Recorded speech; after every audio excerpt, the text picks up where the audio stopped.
Hello friends, welcome back to Dr. Noor Firdaus Jahan channel, wherein you are exploring the world of business management with Dr. Noor. So I'm here to discuss about a very important process today, that is selection, employee selection.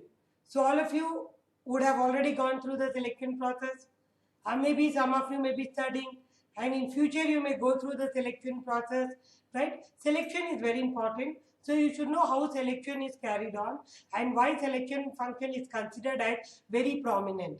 And this I am teaching as a part of staffing. As you know, in past 3 videos of mine, we have discussed about what is staffing, correct? Then staffing as management function. Then we started with various steps involved in staffing. So one of the steps, like manpower planning, we did in previous class. Recruitment, I taught you. And today what we are discussing is employee selection. So that is after recruitment. The immediately after recruitment, the next step which goes on is employee selection. So that is what today we will be discussing. So before I start with the selection process, I request you to go through my previous videos to understand the staffing function better, because this is the continuation of staffing, what I am teaching you, that is selection process. Yes. Before we start, let me remind you to subscribe to my channel. So please view all my videos, subscribe to my channel and share my videos to your friends and like my videos, and don't forget to write comments in the comment section. Yes, I believe that you are going to do all this and you are going to support my channel to share more knowledge with you. Yes, with that, let me start with the employee selection process. So what is employee selection? Employee selection is putting the right man on the right job. So the right person should be performing the right job. See, I'm a teacher. I can do good job only in teaching. If they put me in bank work, I may not do that well. Right? So since I don't have any job, I'll go and request the bank manager, please give me job, and he'll put me in bank to do some job. Trust me, I'm not able to give my best and I may not be the right person there, because I'm basically, my passion is towards teaching and I'm teacher. That is why the right selection is very, very important. The person whom I'm taking, is he right for this job? If he is right, you appoint him. If he is not right, don't appoint him. It so happens that most of the time people will not be interested in that job, but still they'll do it. The reason is they need some job. As soon as they get their favorite job, they leave this job and go. Then who's at loss? Organization is at loss. That is why appointing the right people is very important at the right job at the right time. Because if you take wrong people for the job, then they are not going to stay back for the longer, and the quality of job will also get affected. So what exactly we do in selection? In selection, we match the organization requirement, what I want in organization, with the skill and qualification of the people. Here in selection, I'm going to match the organizational requirement of manpower with the skill and qualification possessed by the people. For example, if I wanted to appoint an employee in bank, so what he should have? He should know computers, right? Then he should know what is debit, what is credit, correct? What is deposit, what is saving account? The basic knowledge of banking he should be aware of, and preferably, correct, the become a BBM graduate, what they look for. With finance as there is specialization, correct? So that is the skill I wanted. So I am going to now, employee X have employed for this job. So I will test what is employee X, what graduation he have done, and do he have IT skills, or whether he knows what is saving bank account, what is current bank account, is he aware of loans, correct? I'll match that. If it is suits both my requirement and this person X caliber is matching to me, I'll appoint him immediately. So that is what we call it as employee selection. So it's a process where I'm trying to compare the organization requirement with the kind of people who have applied for the job and their skills. If it matches, I have to appoint them. If it don't match, I should not be appointing them. So that is what we do here. So then next you have, so let us do now. You must have thought now, ma'am, you have taught us the recruitment, now you are teaching us selection. What is the difference between these two? I'll tell you. Where recruitment comes to an end, the selection will start. Recruitment is motivating the candidate to apply for the job. As soon as people apply for the job, recruitment will come to an end.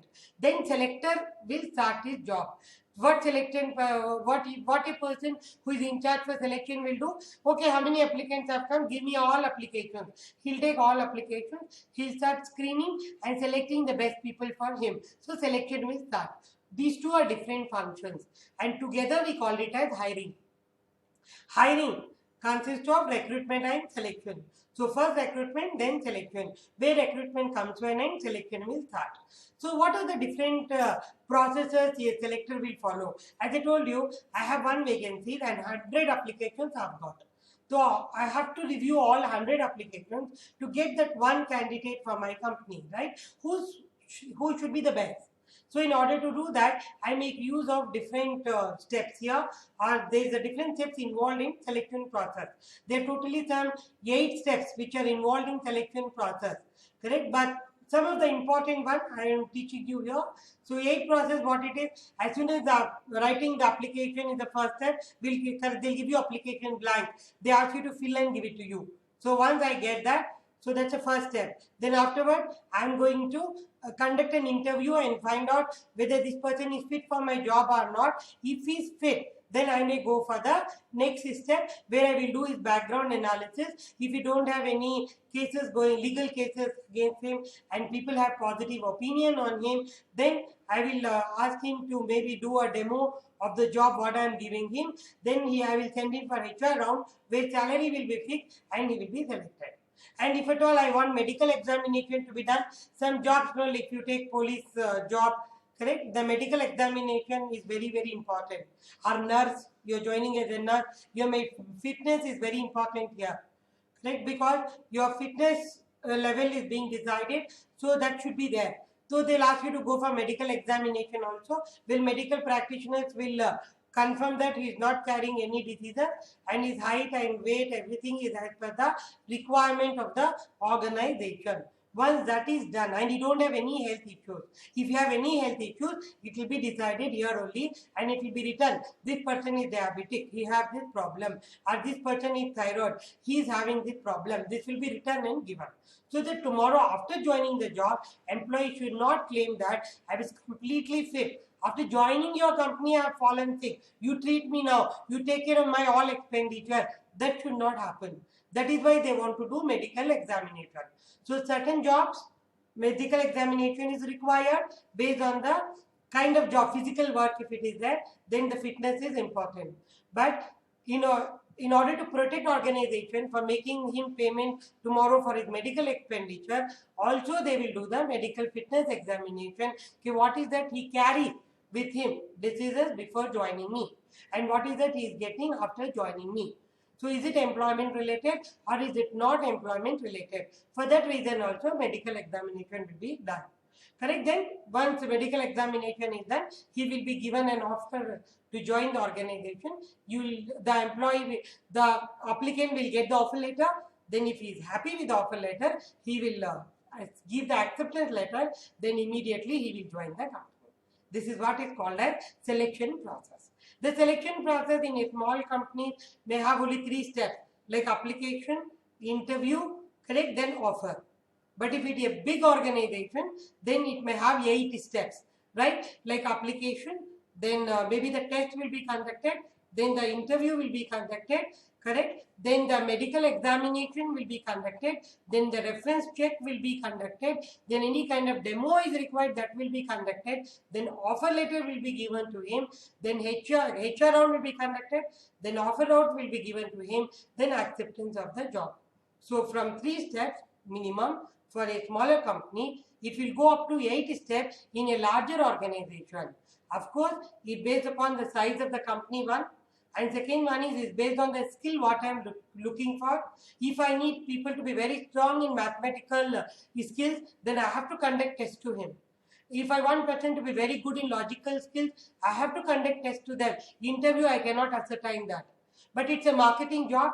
What I want is his communication, his negotiation skill. Then I need not have to conduct tests. I can directly conduct interview and ask him to give me a demo sales. Then I can select him. So it is based upon the size of the organization. It is based upon the nature of the job. It is based upon the skill requirement, it is based upon the qualification, and it is based upon the level of the management where you are recruiting him. Your selection process will vary. But whatever it is, certain steps we have to do it in detail. That I am doing it in detail. Correct? All selection process I have taught you, but certain steps I'll do it in detail. These are the 3 steps which are very, very important, and you, correct, as a student, correct, you should know these steps in detail. What is interview? What is test? What is assessment center? These 3 steps I'll be teaching you in detail, because it is very, very important, and knowledge of this you should have, and this we have to do it in detail. So let us say what is interview. As you know, students, all of you must have attended interview, like before joining your course. Maybe the college must have conducted interview to you to find out your interest in this particular course, or to find out your caliber for this course. Correct? So interview is there for college admission, interview is there for job, and interview is there even for marriage, right? You want to get married, maybe the marriage bureau person will do an interview to you to assess what kind of partner you are looking for, or what kind of person you are. Right? So interview is very prominent here. So let us see what is interview. So every manager hired or prompted by a company is interviewed by 1 or more people. So every company who is hiring the manager, correct, have to be, correct. Maybe you hired for the first time, or maybe you are promoting him from your company itself. He have to undergo interview. If for 8 steps you don't want to follow, only 1 step you want to follow, this is the step they will follow. No job place, no selection is possible without interview. Maybe the other thing, reference check I may neglect, or maybe the test I may not give. The sales job, why test is required, right? I may not give. Technical round I may not require, HR round may not required, but every small job also, and very big job, whatever profile job it is, interview is a common to all kinds of job, and interview is very prominent because it gives you all the answers to various queries what you have. So technique used to improve the interviewing process. So interviewer, what to look for. So interviewer should know very well what is that I am looking for. You can see the interview here. This is a panel interview picture I put. 3 people are sitting there, and 1 applicant is sitting this side, and they're trying to find out from him whether he's suitable for this job or not. So as an interviewer, those persons should be very clear that what they are looking for. If they are looking for the if they are looking for the selling skills among the people, then their question should be based on that. Or they are looking for logical reasoning, or the kind of mental maturity the person is having, the question should be accordingly designed, and should be prepared to ask the right questions. So first, as an interviewer, you know what is that you are looking for. Then accordingly sit and write the questions what you want to ask. Then conducting the multiple interviews. So first round, technical round you can do, then second round, interpersonal skills round you can do, and third round, HR round you can do. All 3 are interviews. First for technical knowledge, second for his interpersonal skill, how well he get along with others, what is his emotional quotient, correct, to understand all those things, and maybe the third one is to negotiate salary with him. So 3 types of interviews we are doing it here. So we conduct multiple interviews and just one aspect of selection, and it is one of the very important step of selection. Maybe the other steps you can ignore, but this will not be ignored. Interviews plays a very important role, because interview is a step where the first time the applicant is in front of you, and you can see the applicant, you can ask him whatever you wanted to ask, you can clarify everything, and it's a two-way communication. Interview is a two-way communication, where as a candidate also he may be having so many apprehensions, he may be having so many doubts, he can clarify that. As an interviewer, you have so many doubts, that also you can clarify. So it is considered a very prominent technique. Then you have next technique, test. So interview, technical, you feel no technical questions I can't ask, but test is important. So let me administer test. Based on his score, I will conduct interview. Then you can go for test. So the main aim of testing is to obtain data about applicants that help to predict their probable success as manager. So as a manager, how he will be. To assess that, I can conduct a test. Maybe, for example, you wanted to get into for MBA course, right? In IAM, then you have to write CAT exam, math exam. Why all these exams we are writing, students? Just to understand your aptitude towards the course, correct? Your interest toward that course, and your learning ability, how fast you can learn the thing. To assess that, these tests are conducted. So very important tests are considered for appointing the people as manager, and different types of tests I have given here. One type of test, some of the commonly given tests are intelligence tests. So the intelligence level of a person, I should know how intelligent this person is.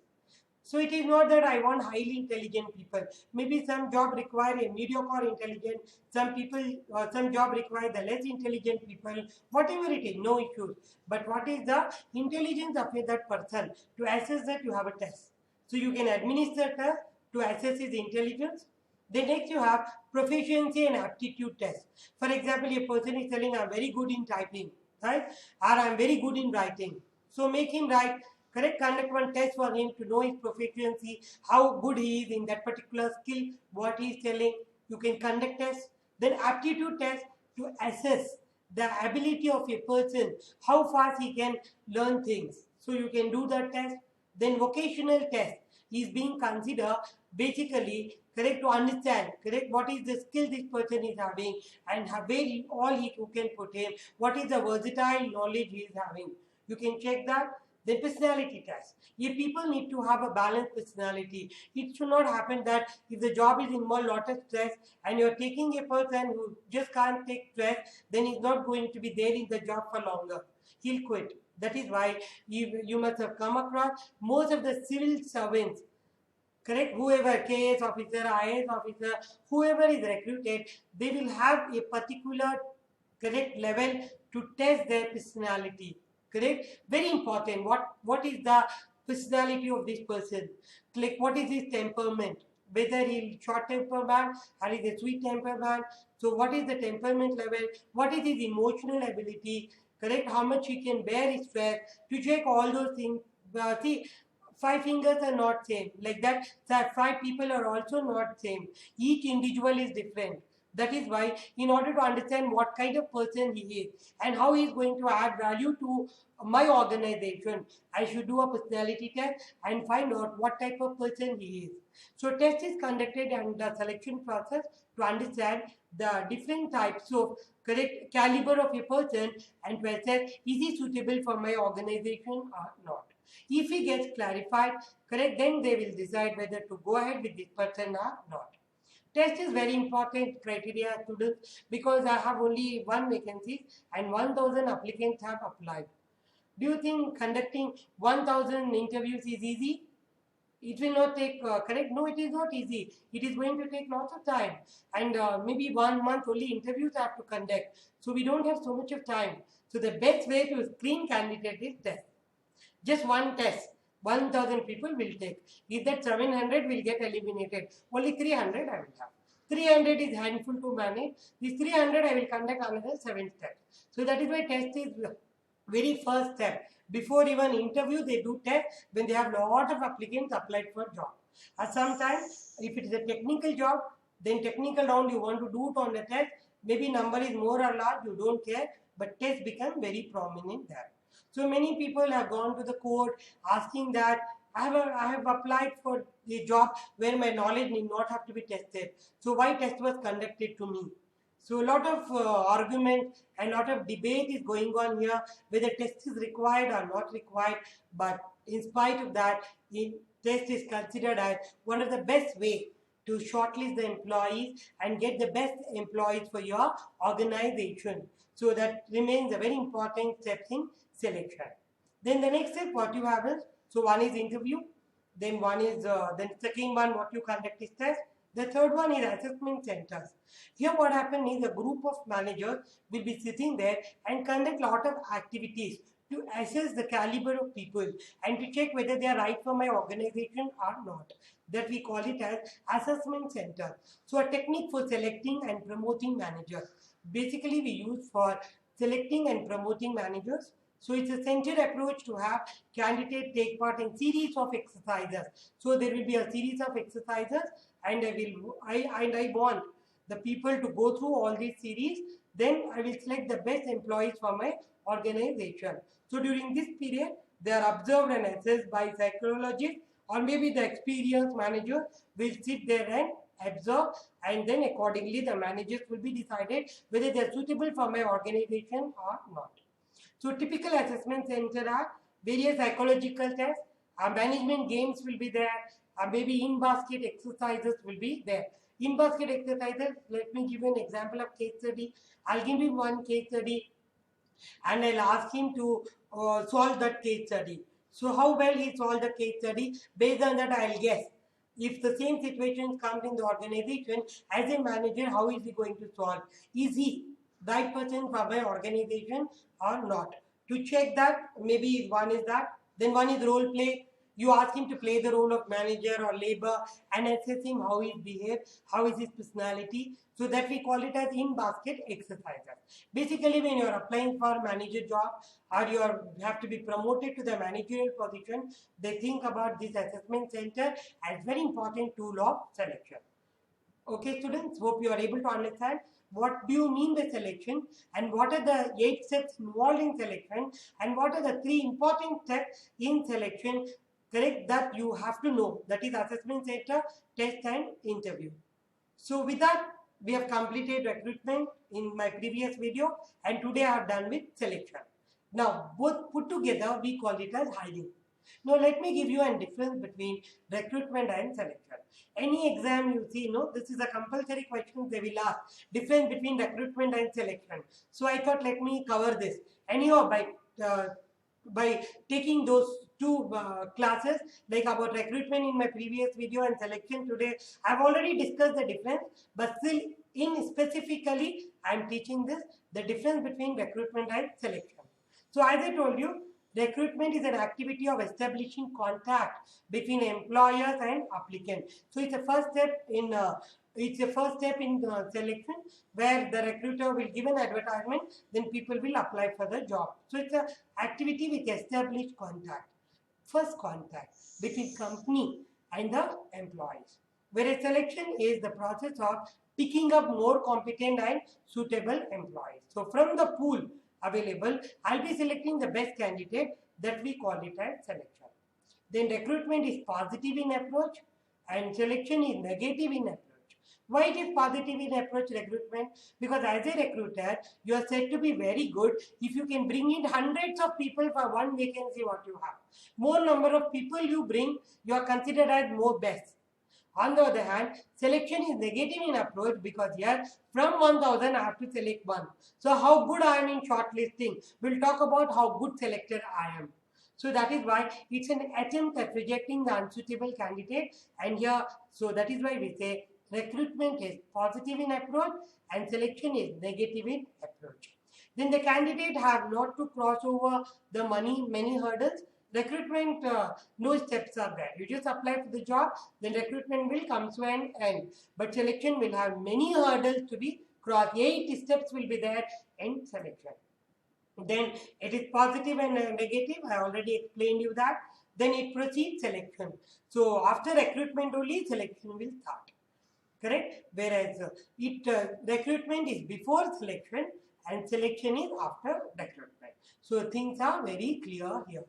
Hope you are able to understand the selection process. So this is how the selection of the employee is done. Now I have appointed the people. Now the job what I have to do is I have to place them. So I have given them the offer letter. They all have accepted my offer letter and I have given them the reporting time. Okay, tomorrow is your reporting time, come and join. Now this person will come and join the organization. So as an HR, what I should do? As a manager and staffing, what we will do? So staffing functions I am teaching you students. First we did manpower planning, then we did recruitment, then we did selection. The 4th one what I am doing is placement. Once the candidate are selected for the required job, they have to be fitted as per the qualification. So placement is said to be the process of fitting. Please understand, placement is the process of fitting the selected person at the right job. So fitting the selected person at the right job, at the right place, are fitting the square pegs in square hole and round pegs in round hole. So square peg and square round pegs in round holes. Then only it will fit properly. That is what is placement. I've taken 10 people and all 10 of them have got different caliber. Based on their caliber, I have to put them in the right place. Then only they'll be happy. Then only they feel, yes, I'm in right place. So once he is fitted into the job, he's given the activities he has to perform and also told about his duties. So once we place him, yes, we have been appointed you in marketing department. This is your job. So please carry on with your work. Then your placement job will be done. So that is what we do in placement. So once employees are being placed, then the employees is new. Every day he'll be searching for the information because he don't know anything. He's new to the company. He don't know history of your organization. He don't know what products you have. He don't know who is his boss. He don't know who is his subordinate. He don't know who started this company, when the company was started, what is the USP of this company. He don't know anything. That is why you have to do a basic program that we call it as orientation program. Very important, students. Very important. You have to orient the new employees to the organization. How to orient him? Correct. Orienting means the process of. Correct. Orienting means the employees are made aware about the mission and vision of the organization. So orientation is a process where employees are inducted to the company. It is also called as induction program. Where what is induction? Introducing him to the organization, telling him what is our vision, what is our mission, and explaining in rules, regulations of the company, and how the company was started, history about the company, and the employees, and who is his boss, who is his subordinate, what is the organization structure we follow, what are the processes we follow. Everything will tell him in orientation. So generally, the information given during orientation program are employees layout, so the structure, who is his boss, like if you want to apply for leave, whom he should inform, that he should know. If he wants some help, whom he can ask, who is there below him to assist him. So the structure, the layout, then departmental goals. If I have joined as marketing department, he should know the goals of marketing department. He have joined as a HR department, he should know the goal of HR department. Then the various rules and regulations, he should be aware of it. Then standing orders and grievance systems are procedure. So these are the things you have to make him aware. Then once you do this basic induction program, please make a note of it, students. Correct. The first one is, once the employee is being placed, he should be passed on the basic information about the company to him, about his job to him, that we do through a process called as orientation. So orientation is also called as induction, and it is also called as socialization. Make a note of it. All three concepts are same: socialization, orientation, and induction. You call by any name, what you do is same. Telling him about our organization and making him comfortable in this job. Then once you do that, your job comes to an end. So he knows his boss, he knows his subordinate, he'll carry on with his work suitably. So this is what you have under orientation. Yes, students. So that's all for today's class. Hope you are able to understand whole selection process today, then selection tools, and what is orientation, and I also explained you about correct placement. So those topics we discussed today. We have another two important steps in staffing. That is, one is the training and development, and one more is performance appraisal. So next two videos of mine, I'll be teaching you one training development, one performance appraisal. So that is why please keep watching my videos. Don't miss any one of the video, because the continuity will go. I'm trying to teach you the full principles of management in a very simple manner. So all my videos you have to watch, then only you will understand. So I believe that you're going to watch all my full videos and you're going to share my videos. And if you have not subscribed, please subscribe to my channel, support my channel. So with that, I'll end today's session. See you in the next class.